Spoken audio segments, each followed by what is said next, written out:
it arrived without warning. A dusty, vintage camera, its leather casing cracked and worn, sat on Erin's doorstep one crisp autumn morning. There was no return address, no note, no indication of who might have sent it. Just the camera, an old-fashioned kind with a winding knob and a faintly glowing lens. Erin, a budding photographer with a love for all things analog, couldn't resist the allure. She brought it inside, marveling at its craftsmanship. The brass accents, the intricate etchings along the lens, it was unlike any camera she'd seen before. Her fingers itched to test it.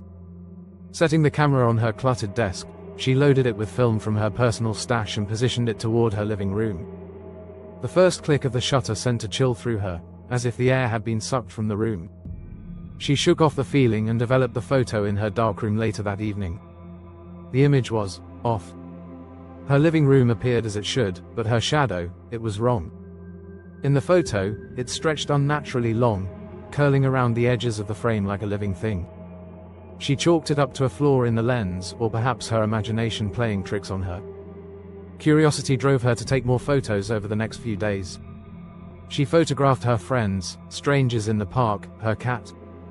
Each time, the results were the same. The shadows in the photos twisted, stretched, and seemed to pulsate with a dark energy. Then she noticed something chilling. Her friend MIA, whom she'd photographed during a coffee outing, appeared different the next day.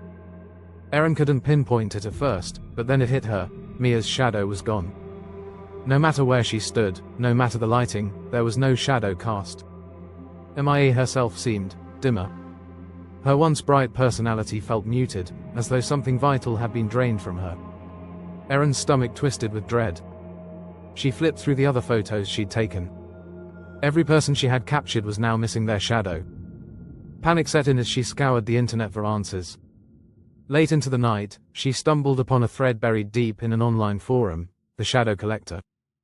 According to legend, the Shadow Collector was an ancient entity that fed on the essence of people by stealing their shadows. It used cursed objects, mirrors, paintings, cameras, to trap its victims. The thread warned that once marked by the collector, there was no escape. Erin tried to destroy the camera the next morning. She smashed it with a hammer, but the lens remained intact, the faint glow now pulsing like a heartbeat. She threw it into the river, only to find it sitting on her desk when she returned home. Its presence was inescapable. The final straw came when Erin developed the last roll of film. Among the photos was an image of herself. In the photo, she stood frozen in her living room, her face pale and her eyes wide with terror. And just like the others, her shadow was gone. A cold dread settled over her as she felt a presence behind her. Turning slowly, she saw it, a figure cloaked in darkness, with countless shadows writhing around it like living chains. The collector. It raised a skeletal hand, and tendrils of shadow shot toward her, wrapping around her limbs and dragging her into the void. The shadows pulled her into a vast, featureless expanse, where faintly glowing figures flickered all around her. They were blurred, distorted, their faces frozen in expressions of anguish. Tendrils coiled around their limbs like chains, binding them to the darkness. Erin tried to scream, but her voice was gone.